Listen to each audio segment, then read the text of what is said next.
देखिए, धर्म शास्त्रों में कुछ जो मान्यताएं चली आ रही है कि ये सारे जगह जो आप देख रहे हैं देश के अलग अलग हिस्सों से दिखा रहे हैं, यहाँ पे एक पुरानी आस्था जुड़ी है, हर के साथ एक पौराणिक कथा जुड़ी हुई है, किंवदंती जुड़ी हुई है और उस वजह से एक खास महत्व रखता है। वो धर्म का, आस्था का एक केंद्र बना हुआ है। जैसे आप कह सकते हैं कि डॉक्टर जाके पढ़ाई करते हैं कहीं पे किसी खास विद्यालय महाविद्यालय में पढ़ते हैं, तो उनके लिए वो एक तरह से धर्म स्थल के बराबर हो जाता है। वो नमन करते हैं उनको कि भाई यहीं से मुझे विद्या मिले।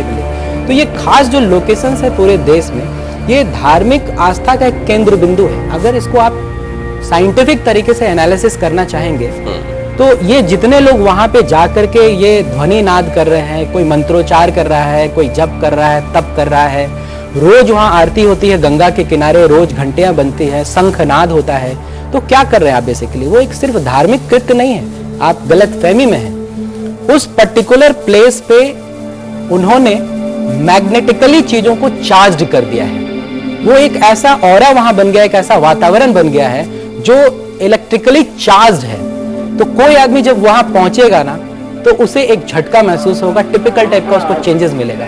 आप देखिए, एक साइंटिफिक प्रूफ दें, आज भी लोग कहते हैं कि जो ममीज है जिसमें फराओं को दफनाया गया है मिस्र में, पिरामिड जो है, पिरामिड के आसपास अभी भी जब तेज हवाएं चलती है तो चीखने की आवाज सुनाई देती है। क्या है वो? उन पत्थरों में जब उनको जिंदा दफनाया जाता था उनके साथ उनके गुलामों को, तो उनकी चीखें रिकॉर्ड हो गई है। एक खास फ्रीक्वेंसी पे जब हवाएं आती है तो आवाज रिफ्लेक्ट होती है। जैसे कैसेट चलता है ना, उसमें एक हेड लगा होता है, वो गाना बजाता है, हेड नहीं हो तो गाना नहीं बजता है। एक खास फ्रीक्वेंसी पे टेप को ले जाया जाता है, खास स्पीड होती है, तेज कर दें तो उसकी आवाज बदल जाती है, धीरे कर दे उसकी आवाज बदल जाती है। उस खास पर्टिकुलर मोमेंट पे वो आवाज चीखने की आती है। क्या है वो? यही है।